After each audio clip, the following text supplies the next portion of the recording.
Ren and Chris Webby took me on one glorious, unhinged, psychedelic joyride, and I was absolutely not ready for the chaos.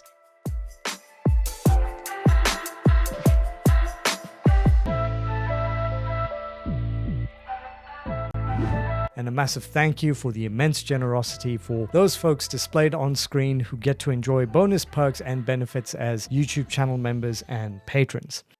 Hello everyone. Been a while. Hope everyone is doing well and our mental health is either good or improving. But anyway, that's a conversation for another time. But let us continue with Inpatient. Apparently this is a bonus track. I've been on a way, cutting ketamine with a Home Depot card, and it's got me on a way. That's a vibe. In a mushroom chocolate bar. Yeah, it's got me on Mushroom chocolate. What? Okay. I've been on a way. Great camera work. So high that JP forgot how to make beats. Now he's drumming on a mason jar. Yeah. Huh. Interesting lyrics. Okay, well, ADHD. Oh, that's a great play on words. I like that. Okay, cool.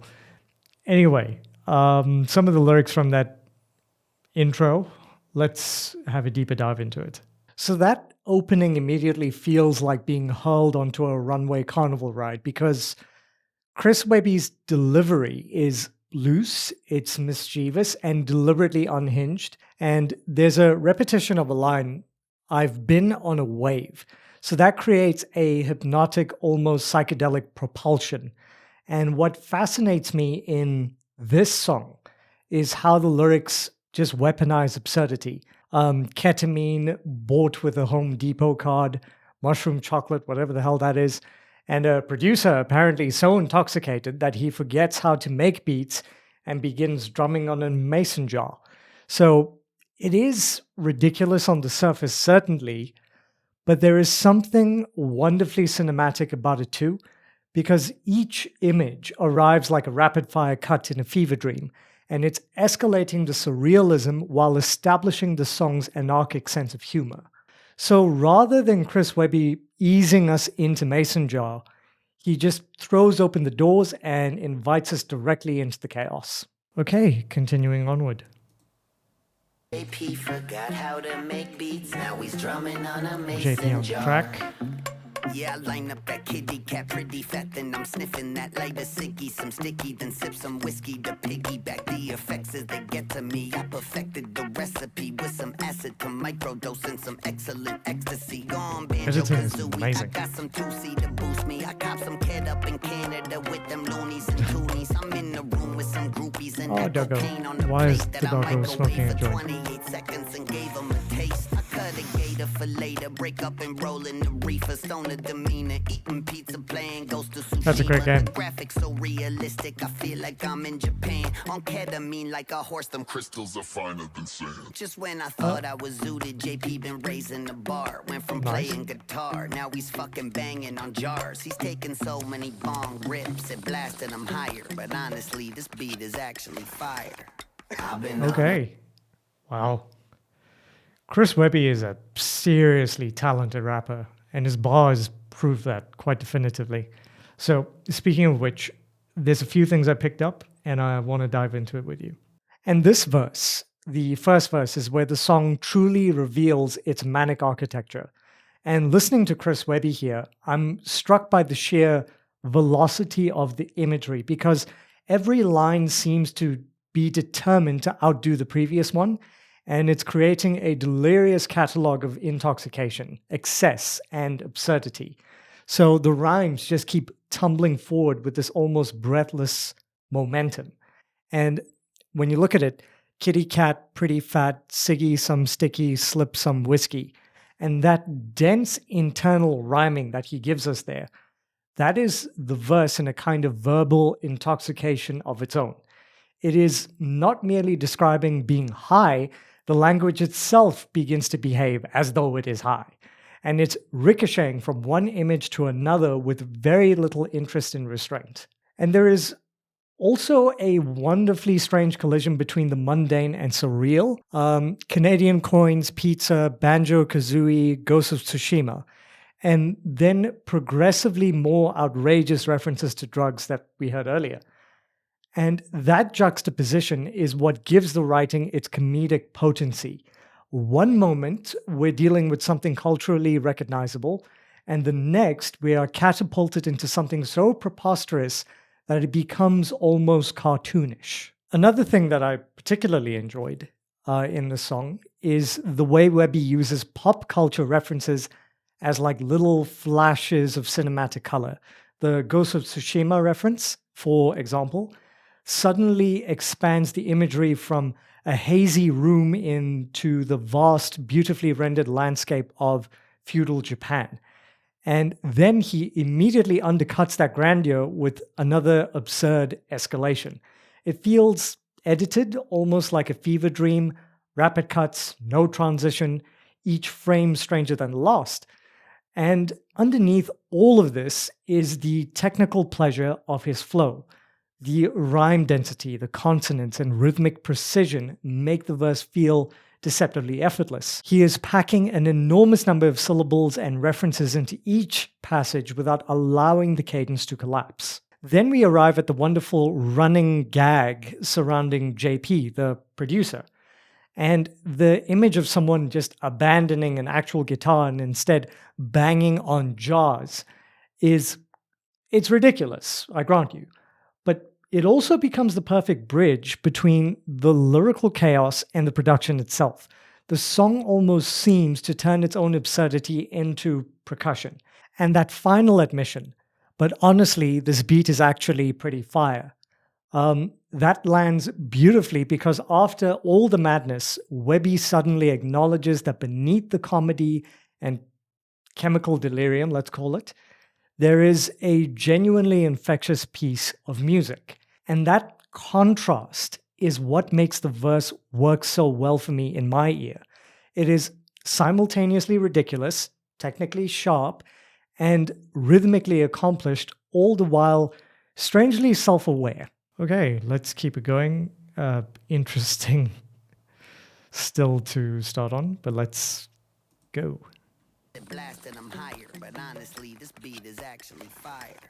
I've been on a way, cutting ketamine with a home. What is going on? And it's got me on a way, quarter ounce in a mushroom chocolate bar.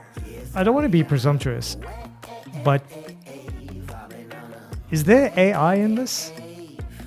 I mean, the editing is great, but too great. Oh, there you go. Smoking caddy, kush get baby. Sometimes labels act so shady. That's my song, like fuck you, pay me.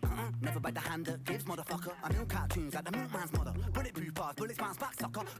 Click, clap, I'm the cover. My brother, compadre, amigo. Pass me the spliff and I hit like a free throw. Netflix kid getting high, watch a peep show. Scratch that itch. Ooh. When you deep throat.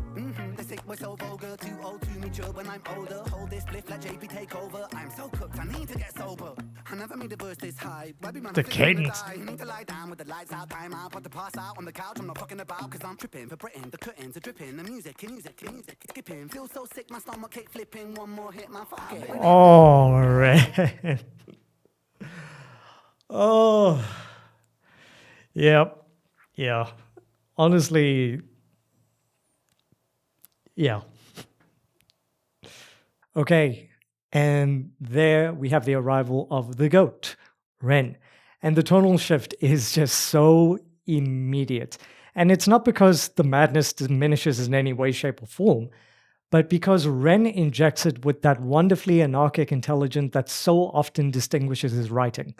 And I really enjoyed his section because I love how he takes the established premise of the song and begins folding his own mythology into it with references to Sick Boi, the record industry, and that gloriously belligerent line about labels acting shady. That's my song, now fuck you, pay me. But beneath the intoxicated comedy, there is a genuine streak of defiance here. Ren has always had a talent for making confrontation sound playful, and the rhyme work reinforces that swagger with phrases such as lazy, KB, wavy, shady. And it creates a deliberately simple, almost nursery rhyme cadence, which makes the more aggressive sentiments feel more mischievous than anything else. Then he throws in the movements because apparently no Ren verse is complete without some wonderfully unexpected cultural detour. And that juxtaposition is fantastic. And I mean, he's the king of juxtaposition because it gives the verse a surreal, almost cartoonish texture while simultaneously reminding us that he is meticulously controlling the absurdity of the lyric. And what really stands out to me in this song, though, is the performance itself, because Ren gradually sounds less like someone pretending to be intoxicated and more like someone being completely consumed by the song's own intoxicated delirium. So, for example, the bulletproof bars, bullets bounce back, that section, it just introduces this almost comic book aggression before he immediately swerves into increasingly filthy humor and then, hilariously, into genuine panic. I never made a verse this high, Webby. Man, I think I'm gonna die. Now, this is where the entire persona begins to fracture. Suddenly, the boastfulness gives way to vulnerability, and the imagery becomes wonderfully hallucinatory. And the reason why I say this is because they're speaking of curtains are dripping, the music is skipping, and his stomach apparently is doing kickflips.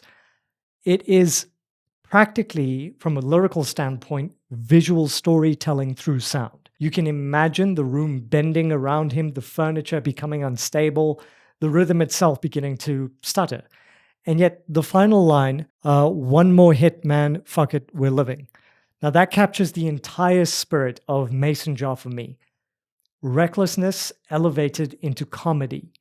And it's just a complete refusal to allow the song to become predictable. Okay. Yeah, this is so impressive. And based off the still here, yeah, there's definitely been some sort of AI polishing here, I think. I could be wrong. If I am, please do correct me, but be gentle. My mental health is in a very fragile place. I'm kidding, but it is. Okay, let's keep it going. Skipping, feel so sick, my stomach kick flipping. One more hit, my fuck it, we're living. Oh,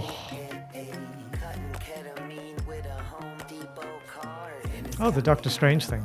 Nice.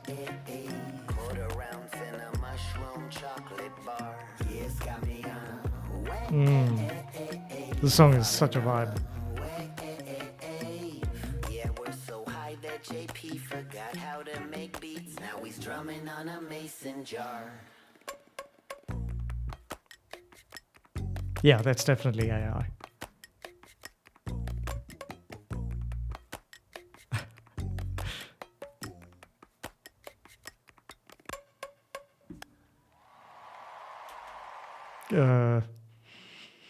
Yeah, okay. Interesting music video, interesting narrative. But again, Inpatient is just chef's kiss when it comes to music. I'm so loving this album, I really am. What I found so compelling about this piece is just the sheer effortlessness with which it transforms excess, absurdity, and technical musicianship into something genuinely entertaining. Chris Webby was absolutely outstanding. Ren was beautiful in his belligerent lyricism. And I mean, it's what you come to expect from the Inpatient project. But that's all the time I have, ladies and gentlemen. Thank you so much for watching. Please do like, comment, subscribe, and share if you are able to. I would really appreciate the subscription. YouTube have introduced some new changes which make life very interesting for the content creator. So please do subscribe if you want, and please do support other content creators as well. It would really mean a lot to myself, and I know it would mean a lot to them. If you would like to support the channel financially, all of the links to donate are in the description below. Thank you ever so much to everyone who has supported me thus far. Until next time, ladies and gentlemen, thank you so much for joining. Please do be kind, gentle, respectful to one another, and help each other out when you can. And I'll see you lot in the next video. Take care. Cheers.